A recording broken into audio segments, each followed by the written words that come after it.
Os livros que eles lançaram recentemente são, digamos, o pontapé de saída para tudo aquilo que iremos tentar falar ao longo das próximas quase 2 horas.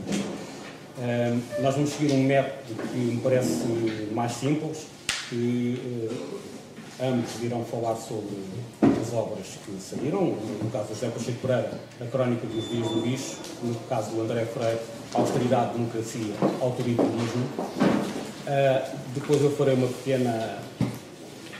pequena análise,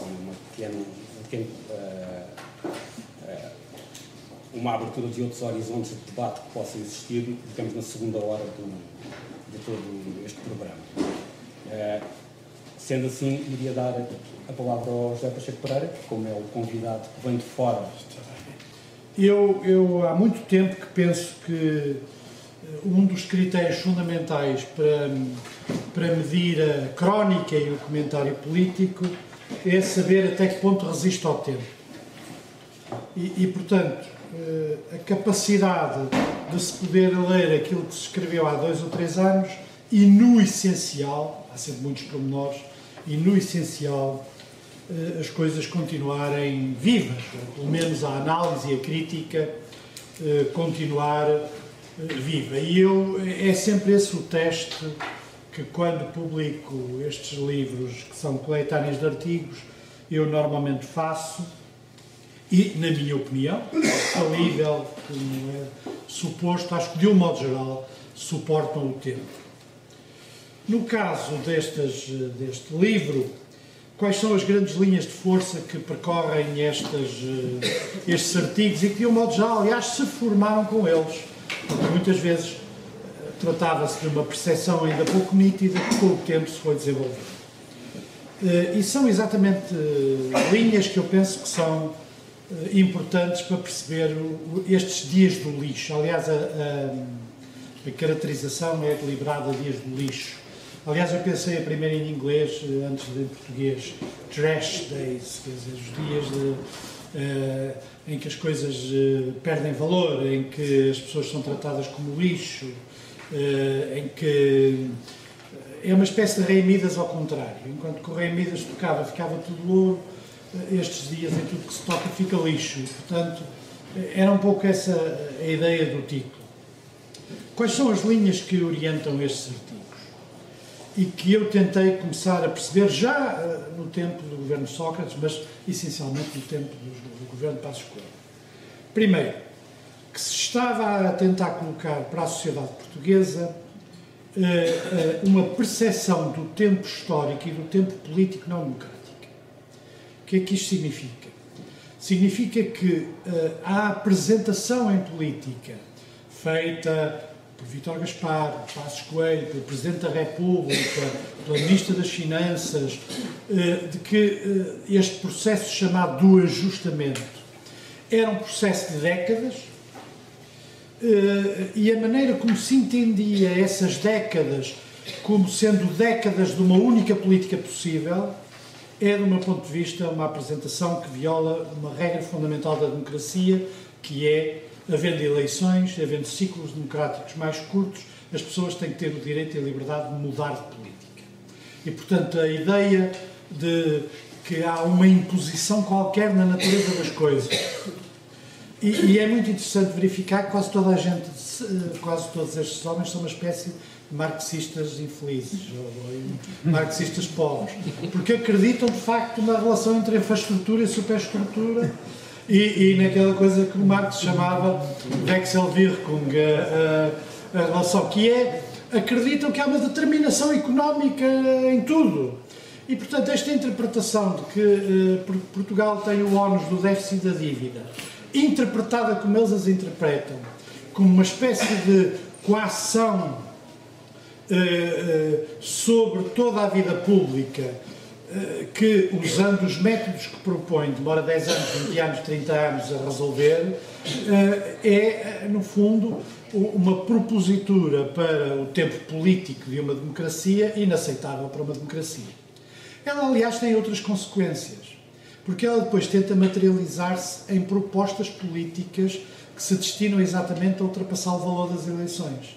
Uma delas é a pressão para o consenso. A pressão para o consenso e para os acordos bipartidários, de preferência antes de eleições, destina-se exatamente a garantir que, seja qual for o resultado das eleições, as políticas são as mesmas.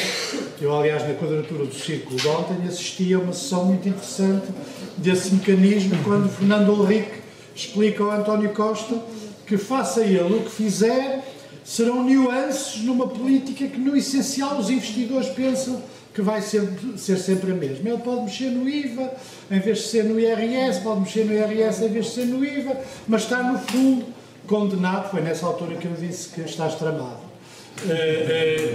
Porque, de facto, é esta a ideia. A ideia é, haja qualquer mudança política, essa mudança política faz-se no quadro sempre de um conjunto de parâmetros que são idênticos e que são justificados por esta ideia do ajustamento. Esta ideia do ajustamento também é interessante analisar em termos até filosóficos, porque significa que é um estado natural da economia, por isso que eles são marxistas infelizes.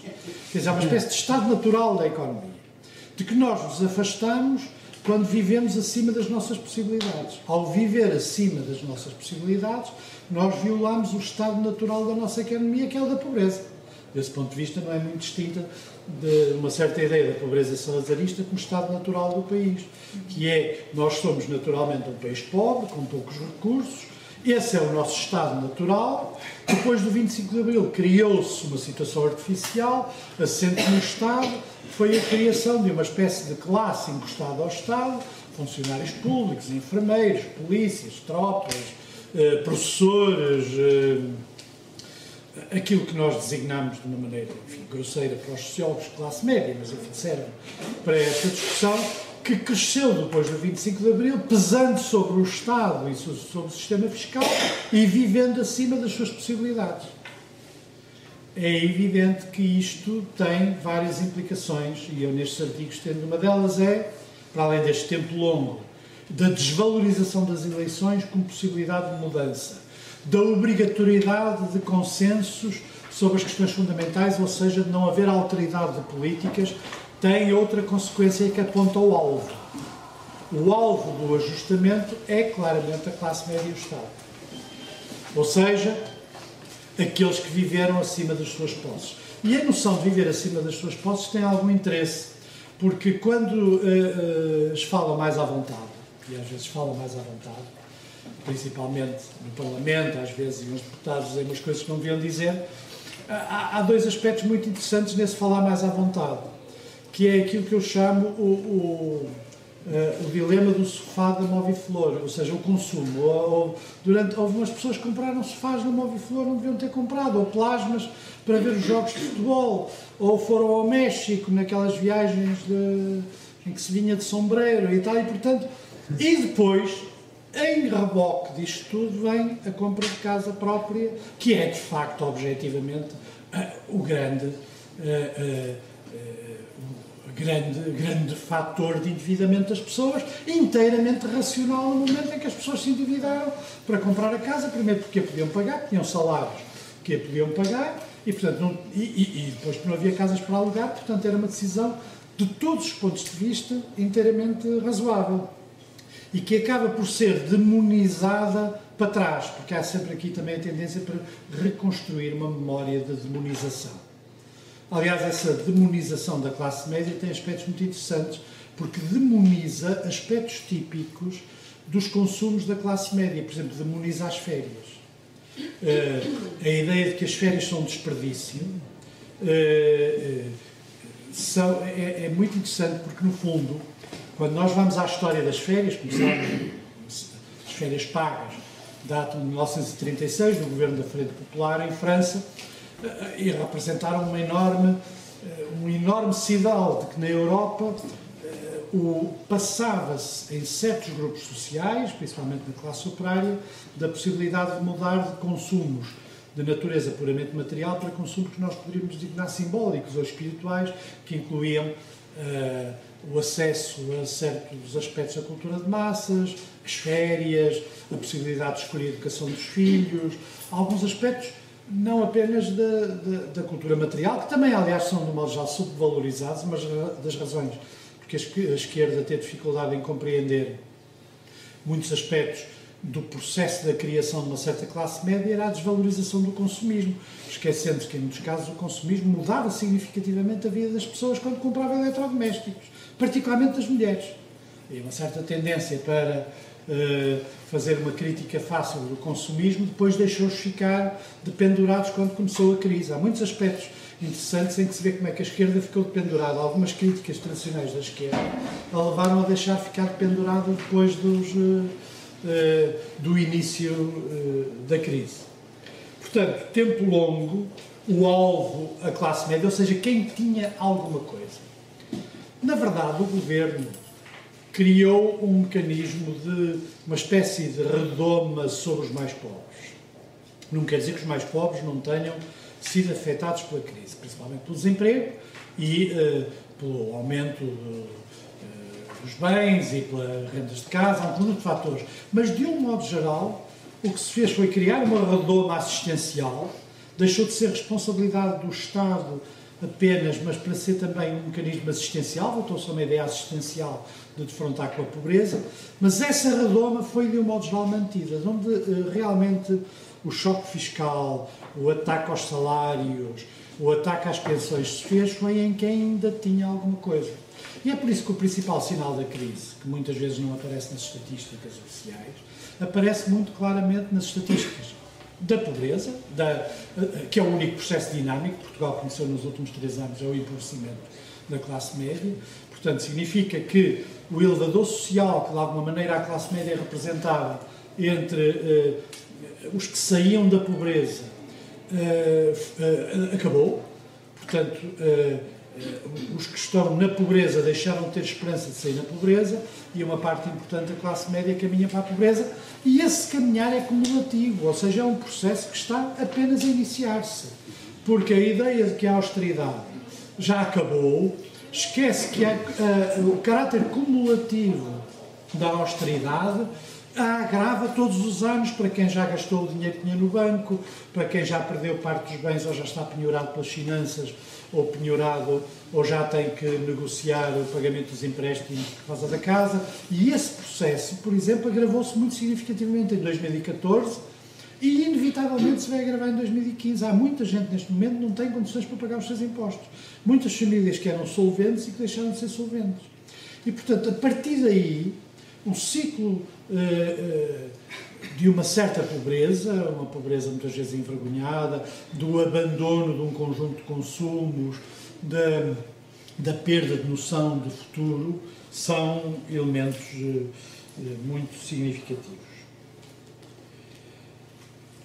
Outro aspecto relevante destes anos, e que é consequência do tempo longo, é a subvalorização da ideia de política e do confronto político, que é também uma consequência desta espécie de marxismo infeliz, que é a inevitabilidade, a ideia de que não é possível, não há alternativas, que é uma ideia que ganhou peso e que é popular. A gente não pode menosprezar a circunstância de que muitos destas explicações e destas interpretações não se limitarem apenas àqueles que estão a favor do poder. Há muita gente que vê com olhos semelhantes, aliás, os mecanismos de divisão, jovens contra velhos, empregados contra desempregados, todos estes mecanismos são relativamente eficazes. A ideia de inevitabilidade tem um enorme peso na imprensa económica. Aliás, quando se estudarem estes anos, a imprensa económica tem um papel fundamental. É o período de apogeu da imprensa económica, é o período em que o grosso da interpretação, e todos os outros jornais, no fundo, queriam ser na imprensa económica, e, portanto, acabaram todos eles por criar suplementos económicos, acabaram todos eles de dar... foi futebol e economia, portanto, as duas coisas acabaram por ganhar um peso crescente. E a ideia de inevitabilidade é uma ideia que exatamente remete para este tempo não democrático. Eu dou sempre um exemplo para mostrar como desde o início era possível fazer diferente, mesmo dentro dos parâmetros, chamemos assim, do centro-direita, que é a proposta do Miguel Cavilho. O Miguel Cavilho tem uma proposta, antes de sequer começar este processo, que é muito interessante analisar para perceber as diferenças. que é a seguinte. Bom, nós temos que fazer aqui um ajustamento, não sei se ele dizia já ajustamento, a palavra é essencialmente do Vítor Gaspar, mas quer dizer, nós vamos fazer aqui um apertão gigantesco, só que esse apertão gigantesco é feito num período de tempo muito determinado. Quer dizer, dura 1 ano ou 2. Ao fim de 2 anos acabou. Nunca mais se repete. Faz-se sobre tudo, ou seja, faz-se sobre a propriedade, os impostos, os depósitos bancários, sobre os salários, sobre as pensões, faz-se sobre tudo o que é património. Numa altura em que uma parte importante da população aceitava a austeridade, aceitava que se poderia passar uns tempos difíceis. Qual era o grande mérito? E depois ele dizia, bom, os críticos da proposta Cadilho diziam, mas isso não implica reformas estruturais. Eu acho isto hoje, a estes anos, alguma graça, porque de facto a outra solução permitiu imensas reformas estruturais. Mas o Cadilho respondia com alguma atenção a esse facto, dizendo, não, isto vai permitir o Estado arrecadar, nestes anos, uma quantia muito considerável que pode usar de duas maneiras. Ou pode pagar parte da dívida e diminuir os juros e, portanto, diminuir o peso sobre a economia portuguesa, ou pode usá-lo para fazer uma reforma do Estado que, como se sabia, era cara. Portanto, esse dinheiro era usado para fazer a reforma do Estado, não desta forma, que é essencialmente cortes no pessoal e cortes nos salários, mas uma reforma estrutural do Estado. E desse ponto de vista, o que a proposta do Cadilho tem de interessante é que o tempo da proposta do Cadilho é um tempo democrático. Ou seja, cabe dentro de um ciclo democrático, implica austeridade, implica responder aos problemas que nos eram colocados num memorando, só que implicava uma forma completamente distinta de tratar as questões, só que não tinha o aspecto salvífico e utópico do homem novo, que particularmente Passos Coelho, porque Gaspar é sempre mais prudente. Gaspar é o que teoriza o ajustamento, mas nunca levou a teorização à utopia. Passos Coelho, que, eu não sei, eu digo isto, as pessoas ficam muito espantadas, mas de facto o único livro que deve ter lido nestes últimos anos foi sobre Singapura. Mas é o único livro que ele diz que ele tem lido nestes últimos anos foi Singapura, o que é relevante. Portanto, o que acontece é que transformou isto numa utopia da construção de um homem novo, uma economia nova, que aliás está formulada nos primeiros discursos aos portugueses piegas e aos portugueses empreendedores. Há a justiça geracional, que é outra ideia fabulosa, desde que é um produto da JST, que é o governo tem a obrigação de fazer uma justiça geracional, ou seja, tirar aos velhos de hoje para dar aos jovens da amanhã. A coisa tinha algum interesse, porque nessa altura fiz uma proposta, e é, se há justiça geracional, vamos aumentar a reforma daqueles que estão a trabalhar dos 14 anos. Porque desse ponto de vista se reconstitui também uma ideia de justiça geracional, na medida em que eles começaram a trabalhar muito antes e, portanto, talvez devessem ter uma reforma maior, porque também cabia dentro do conceito de justiça geracional. Este período, um dia terá-se fazer um dicionário destas expressões, porque ele é interessante para perceber o que se passou. Isto está tudo em artigos aqui. Um ou outro artigo tem todas estas coisas. Mas quando nós colocamos isto de um ponto de vista histórico, e eu penso que o meu tempo já está a esgotar, e portanto eu vou acabar, quando colocamos isto de um ponto de vista histórico, é muito interessante ver como é que isto funciona. O memorando foi saudado da mesma maneira, com uma diferença que eu depois referi, pelo PS e pelo PSD e o CDS. Não há grandes diferenças. Sócrates, como sabem, apresentou o memorando como sendo diferente do que acontecera na Grécia, mas uma oportunidade para Portugal, já se tinha aprendido com o que havia na Grécia, e, portanto, Portugal ia ter uma oportunidade de conjugar a austeridade com desenvolvimento. Os negociadores do PSD que participaram na negociação, evidentemente há um acordo assinado por todos, interpretaram o memorando também de uma forma otimista. Portanto, o memorando era aquela possibilidade do país que não se queria reformar-se. E isso não era bem, era mal, era através da pressão do exterior. Mas a verdade é que o discurso político até novembro de 2011 não é o discurso que nós conhecemos hoje posteriormente. É o discurso que no essencial continua a campanha eleitoral. É com a introdução da primeira medida de austeridade, que é o corte de metade dos salários, apresentada como única, a única que seria necessária, é exatamente neste momento que o discurso começa a mudar. E nós vamos depois assistir, à medida que as dificuldades orçamentais e de controle orçamental se iam tornando cada vez maiores, e portanto Vítor Gaspar não conseguia lidar e portanto não fazia outra coisa senão propor aumentos de impostos, cortes de salários, que se começa a desenvolver, e aí Passos Coelho tem um papel importante, mas não só, aquela turba dos blocos liberais, entre aspas, que tiveram um papel ideológico importante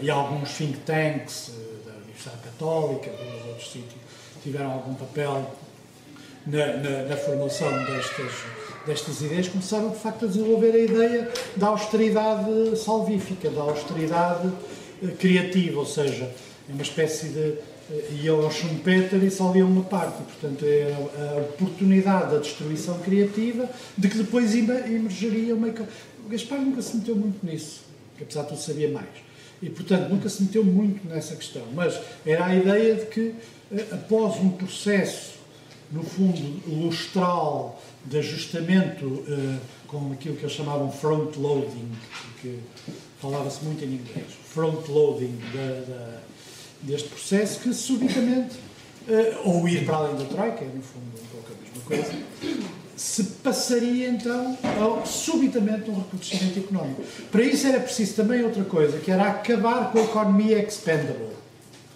Qual era a economia expendable? Era os pequenos cafés, os restaurantes, as pequenas firmas de construção civil, ou seja, uma parte importante do emprego em Portugal. Quando os nossos governantes disseram que estavam surpreendidos com o aumento exponencial do desemprego, a isso remete outro problema que eu trato muito nestes artigos e que às vezes nas críticas da esquerda é desvalorizado. Porque a esquerda, para atacar bem este governo, valoriza a coerência ideológica. Aqui não há muita coerência ideológica, há uma construção ideológica que se vai fazendo em grande parte em moldes utilitários. À medida que as coisas vão correndo mal, vai-se desenvolvendo uma teoria. Claro que a uma dada altura há gente que acredita no que está a produzir e que hoje são órfãos, não é? Estão aflitos porque acham que o governo já nem é carne nem peixe e portanto, ficaram órfãos nessa ideia salvífica. E essa economia é expendable. Há um deputado do PCA que diz que isso tem que acabar, esses pequenos cafés, essas coisas. Quer dizer, o que foi de facto também um alvo deste processo de ajustamento e o efeito, evidentemente, foi um crescimento muito importante. E, portanto, passaram a ter dois problemas. O problema propriamente do ajustamento e o problema dos custos sociais que o ajustamento estava a ter, que estavam a pesar sobre as despesas da Previdência Social. E, portanto, a partir de uma dada altura, o grosso do problema do controle do orçamento já não era o problema das despesas, mas era o problema do peso das despesas sociais, que cresciam exponencialmente à medida que aumentava o desemprego e aumentavam a necessidade de todo um vasto conjunto de prestações sociais. Para concluir, chamar a atenção para um aspecto em que aí eu acho que o Partido Socialista se portou muito mal nestes anos. É o que se passou no mundo laboral. Um aspecto muito importante destes últimos anos foi o enorme desequilíbrio das relações de força no mundo do trabalho. Não é só um problema dos direitos adquiridos, não é um problema dos contratos coletivos. O 25 de Abril tinha tido o efeito de criar um equilíbrio no mundo laboral.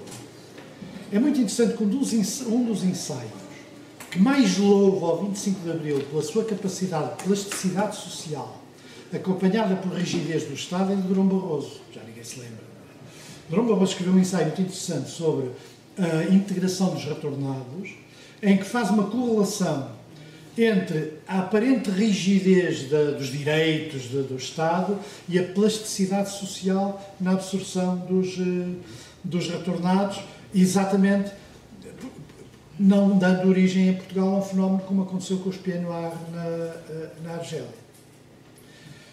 O que aconteceu no mundo do trabalho,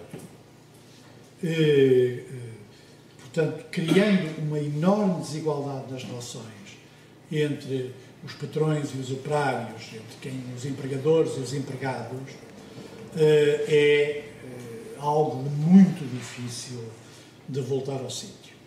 Vai continuar a ser um fator muito complicado, que é em grande parte controlado pelo medo do desemprego e pelo desemprego, por isso um grande número de mão de obra desempregada, que, como se sabe, depois facilita o abaixamento dos salários e facilita todo um conjunto de mecanismos de controle da mão de obra, e aí a UGT teve um papel. Aliás, as coisas não são piores porque o Tribunal Constitucional chumbou alguns aspectos do acordo que a UGT tinha assinado, porque senão ainda era pior. Bom, já não me refiro a esta última cena da UGT com o Ministro Crato e com o Primeiro-Ministro em plena conflitualidade política e social, mas quer dizer, é um facto que este desequilíbrio vai ficar. E é também uma questão que eu trato na UGT. Portanto, isto são algumas das linhas gerais destes dias do lixo, destes anos do lixo, e eu acho que muitas destas coisas vão ficar por muito tempo. A divisão entre os mais novos e os mais velhos, entre os empregados e os desempregados, a tendência eu costumo usar a metáfora das cadeiras, eu tenho 2 cadeiras, o meu vizinho tem 3 cadeiras, portanto, eu, em vez de olhar para quem nos tira as cadeiras, olho para o meu vizinho que tem 3. Quer dizer, a disseminação destes mecanismos de inveja e ressentimento social são fatores muito preocupantes, porque criam um deslaçamento numa sociedade que nunca foi muito unida, que só podia ser unida por uma ascensão social. Quer dizer, o único mecanismo, o melhorismo, a ideia da ascensão social, que é um aspecto importante do pensamento liberal, quer dizer, nem sempre toda a gente o aplica, mas é verdade, quer dizer, a ideia de que o bem comum é exatamente garantir a felicidade terrestre, aquela ideia que vem da Revolução Francesa, de que não é a família, não é o paraíso que compensa dos males da terra, mas o objetivo de uma política em democracia é dar aos que estão vivos, tenham 1 ano ou 100, o maior quantum de felicidade possível. E, portanto, esta ideia, que é a ideia essencial da política democrática e do melhorismo social, está em grande parte corrompida pela diferenciação social, pela falta de perspectivas de futuro, pelo peso enorme na sociedade portuguesa de desempregados de longa duração, o desfazamento dos jovens em relação a muitos aspectos da sociedade e a perspectiva que não há futuro a não ser a imigração. Todos estes fatores criam uma enorme anomia social que explicam também muita da apatia. Eu tenho, evidentemente, quem conhece a história sabe que esta apatia de um dia para o outro muda para a pancadaria, não é? Isso não tem pré, quer dizer, também não é inevitável que seja assim, mas não é impossível, muitas vezes é de um momento para o outro e sem se prever. E, portanto, nós estamos no meio, de facto, de um período muito infeliz da história portuguesa. E é disto que trata este artigo.